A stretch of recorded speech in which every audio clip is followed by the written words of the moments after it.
बिस्मिल्लाहिर्रहमानिर्रहीम। मेरा नाम अहमद यूसुफ है और मेरा आज का मौजूद है दहशत गर्दी की तारीख़। सबसे पहले तो ये चीज़ समझ लें कि इस्लाम में दहशत गर्दी की इजाज़त है और इस्लाम का जो तसव्वुर जिहाद है उसमें और दहशत गर्दी में फ़र्क है।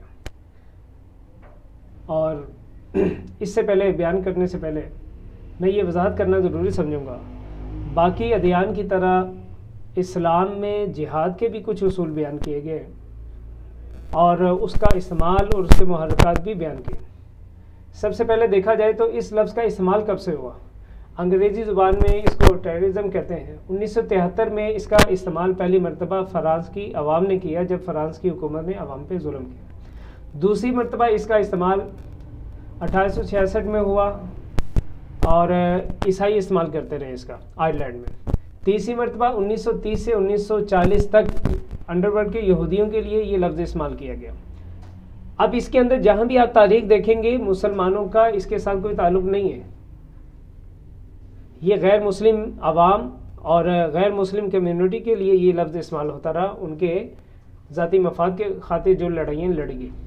9/11 के बाद इसका इस्तेमाल मुसलमानों के लिए अमेरिका ने किया, जिसमें पाकिस्तानी तालिबान, अफ़गान तालिबान, दाइश और पाकिस्तानी जंगजूओं के ख़िलाफ़ ये लफ्ज़ अमेरिका ने इस्तेमाल किया। इससे पहले तो जिहाद ही कहते रहे इसको।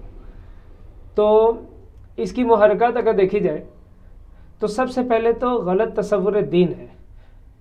जब मुसलमान किसी चीज़ को दीन का हिस्सा समझ के अल्लाह की रज़ा की खातिर करे और उसमें उसके नतीजे से आगाह ना हो, किया तो जा रहा है इस्लाम के नाम पे, मगर इस्लाम का उसके साथ कोई ताल्लुक़ नहीं है।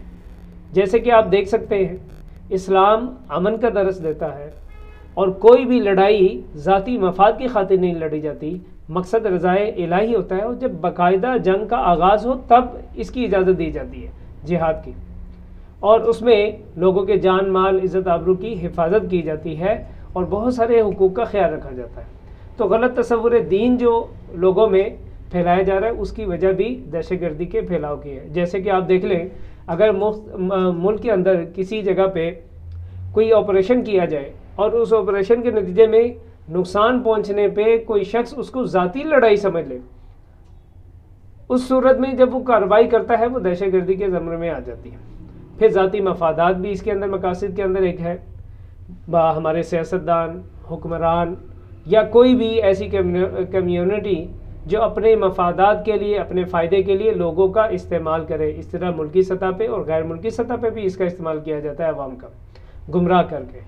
फिर ताकत का बेदरेगे इस्तेमाल, ताकत का बेदरेगे इस्तेमाल यहाँ हुक्मरान और बहुत सारे लोग एजेंसियाँ भी करती हैं, मगर इससे ज़्यादा जो मुल्क के लिए नुकसानदेह अमल है, क्योंकि वो तो कभी भी अपने मुल्क और अवाम का नुकसान नहीं चाहेंगे, मगर इसका इस्तेमाल ज़्यादातर गैर मुल्की सतह पे किया जाता है, अवाम को हुकूमत के ख़िलाफ़ करके और दीन के ख़िलाफ़ करके अपने ताकत का बेदरेगे इस्तेमाल किया जाता है। फिर सरमाया का बेपनाह वसाइल का इस्तेमाल किया जाता है, लोगों को लालच देकर, लोगों को एक अच्छी ज़िंदगी की दावत देकर, या फिर अच्छी नेशनलिटी के लिए, या फिर दूसरे मुल्क में अच्छी रिहाइश के लिए, इस तरह के वादे वईद करके अपने ही मुल्क के ख़िलाफ़, अपने ही अवाम के ख़िलाफ़, अपने ही इदारों के ख़िलाफ़ खड़ा कर दिया जाता है, जो कि बे इंतहाई गलत चीज़ है।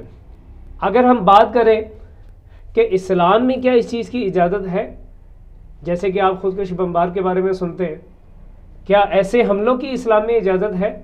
तो हम कहते हैं एक है खुदकुश हमला और एक है फ़िदाई हमला। इन दोनों में एक फ़र्क है, जिस फ़र्क को समझना ज़रूरी है।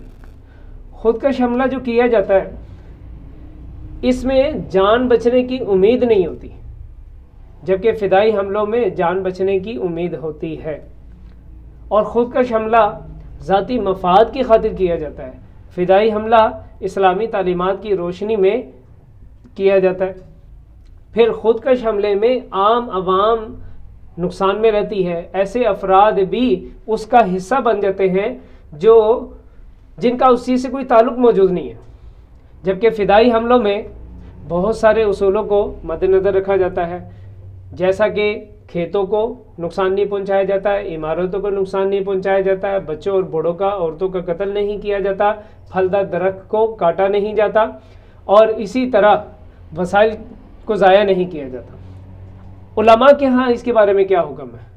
خودکش اور فدائی حملوں کے بارے میں، فدائی حملوں کے بارے میں علماء کے ہاں، اکثر کے ہاں یہ ہے کہ یہ جائز ہے۔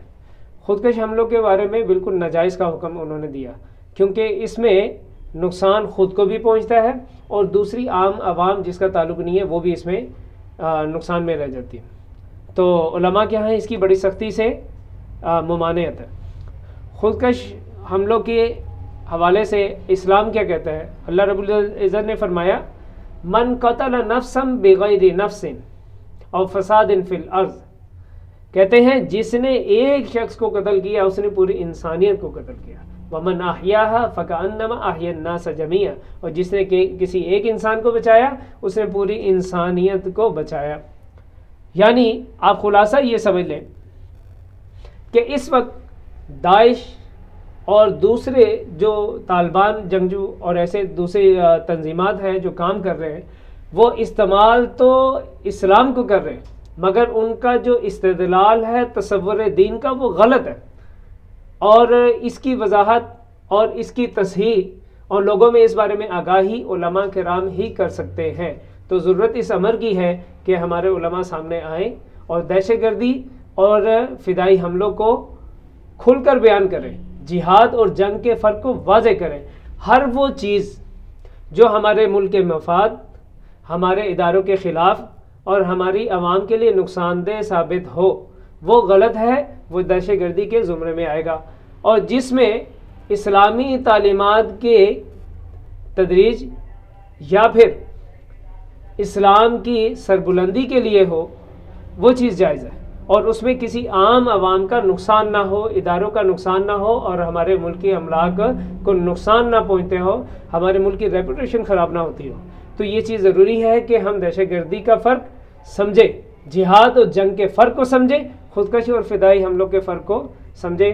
تو میری کوشش تو یہ تھی کہ میں آپ کو بہتر سے بہتر اور آسان الفاظ میں مختصر سمجھا سکوں، تو امید ہے کہ شاید میں اس بارے میں کامیاب ہوں۔ والسلام۔